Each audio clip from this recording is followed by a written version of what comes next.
بہرحال میری تشویش کافی حد تک داور ہو گئی ہے، لیکن فی الحال مجھے آنٹی کی تشویش داور کرنی ہے۔ وہ اور انکل تمہارے اس نئے ایڈونچر کی وجہ سے بے حد پریشان ہے۔ میں نے کاشف کو جھاڑا۔ زیادہ چمچا گیری کرنے کی بھی ضرورت نہیں ہے۔ ہو سکے تو مما پیا کو بھی میرا نقطہ نظر اسی طرح سمجھانے کی کوشش کرنا جیسے میں نے ابھی تمہیں بتایا ہے، اور خبردار جو اپنی طرف سے ذرا سی بھی کوئی افلاطونی جھاڑنے کی کوشش کی تو۔ کاشف نے ہنستے ہوئے فون رکھ دیا۔ میں نے کاشف کو تو کسی نہ کسی طور سمجھا دیا تھا، لیکن میں یہ بھی اچھی طرح جانتا تھا کہ اپنے والدین کو سمجھانا کس قدر مشکل مرحلہ ہوگا۔ اس رات نہ جانے کیوں مجھے مینی بہت ٹوٹ کر یاد آئے۔ وہ بھی تو میرے لیے اسی کی آگ میں جلتی رہی تھی جس میں آج میں زہرا کے جل رہا تھا۔ مجھے یاد آیا کہ کینیڈا کا اسکالرشپ لینے سے پہلے وہ درگاہ کی سیڑھیوں پر مجھ سے آخری بار ملی تھی تو کس قدر کرچی کرچی تھی وہ، میں اس وقت اس کے جذبے کی کاٹ کو محسوس نہیں کر پایا تھا، لیکن آج جب خود میرے اوپر یہ قیامت گزر رہی تھی تو مجھے اس کی ہر بات یاد آ رہی تھی۔ میں جانتا تھا کہ وہ خود تو کبھی مجھے بددعا نہیں دے سکتی تھی، لیکن شاید کبھی کبھی خدا جذبوں کو بھی بددعا دینے کا اختیار دے دیتا ہے، اور شاید آج میری اس حالت کے پیچھے بھی کہ کسی ایسے ہی جذبے کی بددعا کا عمل دخل تھا، کوئی ایسا جذبہ جس کے آبگینے کو میری لاپرواہی سے ٹھیس لگی ہوگی۔ اگلی صبح بے حد بوجھل تھی۔ ناشتے کی میز پر مما کی آنکھیں صاف چغلی کھا رہی تھیں کہ وہ رات بھر نہیں سوئی۔ پہا بھی چپ چپ سے تھے، اور پھر بالآخر انہوں نے ہی یہ خاموشی توڑی۔ ساحر بیٹا، تمہاری مما تمہارے اس فیصلے سے بے حد ڈسٹرب ہے۔ میں تو کہتا ہوں بیٹا، اس بزرگ کی بات کو اتنا سیریس لینے کی ضرورت نہیں ہے۔ میں نے ابھی ہمت نہیں ہاری ہے۔ ہم ایک بار پھر زہرا کا رشتہ لے کر جائیں گے، اور مجھے امید ہے کہ جلد ابدیر ہم انہیں منا ہی لیں گے، اور اس کے لیے تمہیں کسی بھی شرط وغیرہ کے چکر میں پڑنے کی قطعاً کوئی ضرورت نہیں ہے۔ میری توقع کے مطابق کاشف نے بہت تفصیل سے مما پا سے بات کی تھی، کیوں پیا؟ کہیں اب دونوں کو یہ ڈر تو نہیں کہ اس درگاہ میں رہتے رہتے کہیں میرا من بھی مذہب کی طرف متوجہ نہ ہو جائے، اور فرض کریں اگر ایسا ہو بھی گیا تو اس میں برائی ہی کیا ہے؟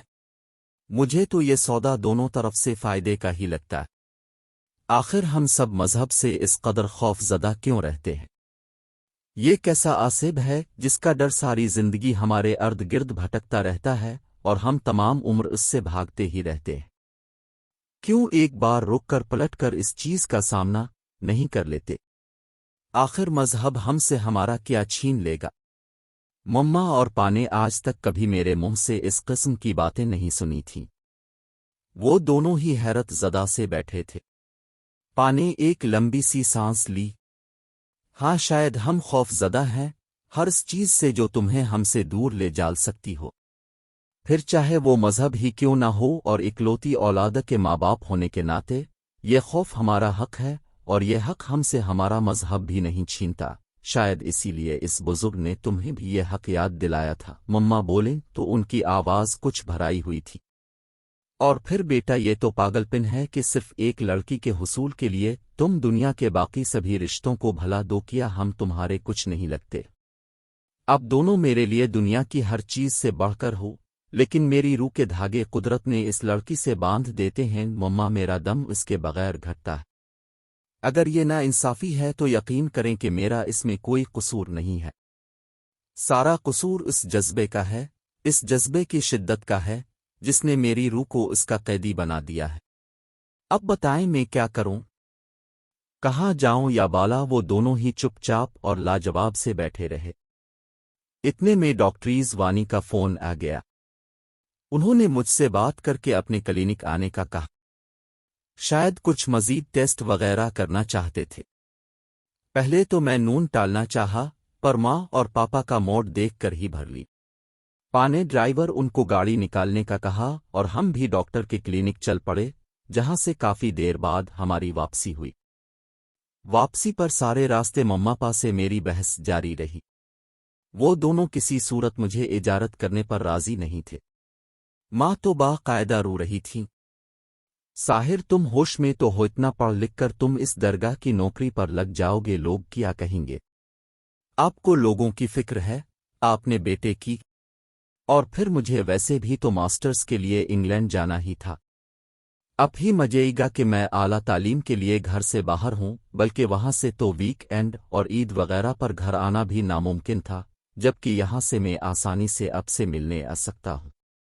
آپ کو میری ڈوری محسوس بھی نہیں ہوگی۔ کم آن ساخ اب پیا کی باری تھی۔ انگلینڈ سے ماسٹرز کرنے اور ایک درگاہ کا متولی بن کر رہنے میں بہت فرق ہے۔ ہم تمہیں مولوی نہیں، MBA بنانا گھر میں بھی یہی بحث جاری رہی۔ دنیا کے سبھی والدین یہ کیوں چاہتے ہیں کہ ان کا بیٹا پڑھ لکھ کر ڈاکٹر، انجینئر، پائلٹ ہی بنے؟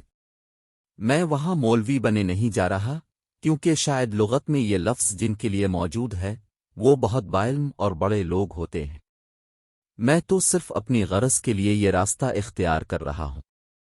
لیکن سوچنے کی بات یہ ہے کہ دنیا کے کوئی بھی والدین اپنی مرضی سے اپنے کسی ایک بچے کو بھی دین کی راہ پر کیوں نہیں ڈالتے؟ آپ کے ذہن میں مولوی کا جو تاثر ہے وہ بھی کسی ایسے انسان کا ہے جو زندگی میں اور کچھ نہیں کر پاتا تو اس نے یہی کام بطور پیشہ اختیار کر لیا۔ پھر ہمیں گلہ کس بات کا ہے؟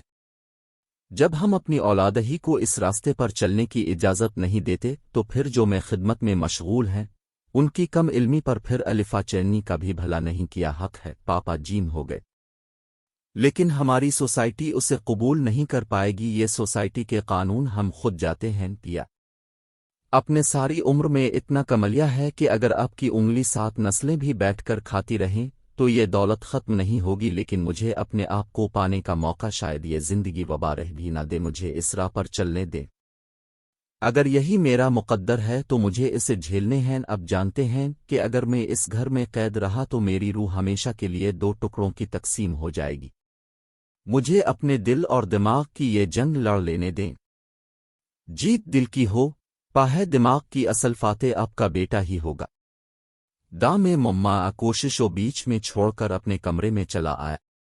ساری رات مما اور پیا کے اور زور سے بولنے کی آوازیں آتی رہیں، لیکن میں جانتا تھا کہ میری حالت کے پیش نظر پاخرکار مما کو متا ہی لیں گے، اور پھر یہی ہوا۔ صبح جب میں ناشتے کی میز پر پہنچا تو مما کی آنکھیں وہی ہوئی تھیں، شاید وہ رات بھر روتی رہی تھیں۔ میں نے ان کا دل بہلانے کے لیے بات شروع کی۔ اب جانتی ہیں کہ اگر آپ یوں ہی روتی رہیں تو میں جا نہیں پاؤں گا۔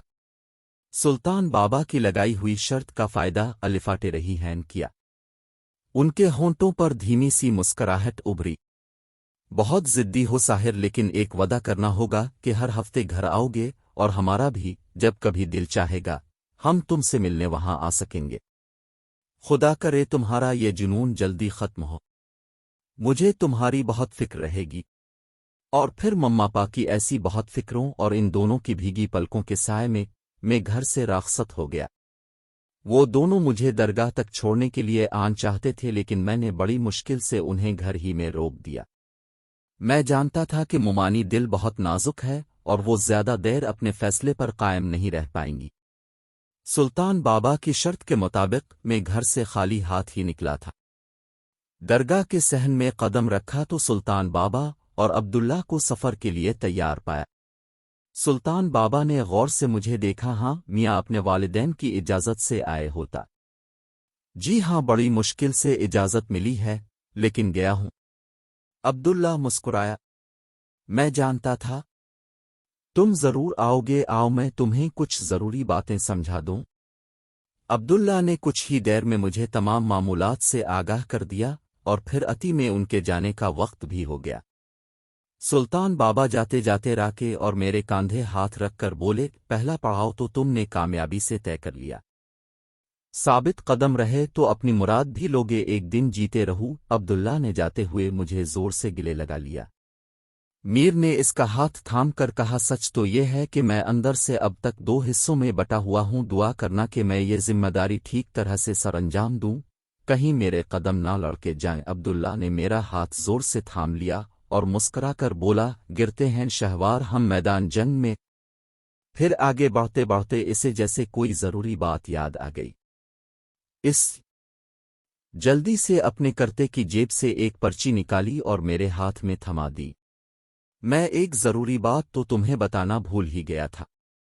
سلطان بابا نے تمہارا اپنا نام رکھ دیا ہے، ویسے جیسے میرا رکھا گیا تھا جب میں یہاں پر آیا تھا۔ اس پرچی پر لکھا ہے، ہمارے جانے کے وہ دیکھ لیتا۔ لوگ اب تمہیں اسی نام سے پکاریں گے۔ یہاں یہ ایک نئی حیرت تھی میرے لیے۔ کیا یہ تم کیا کہہ رہے ہو؟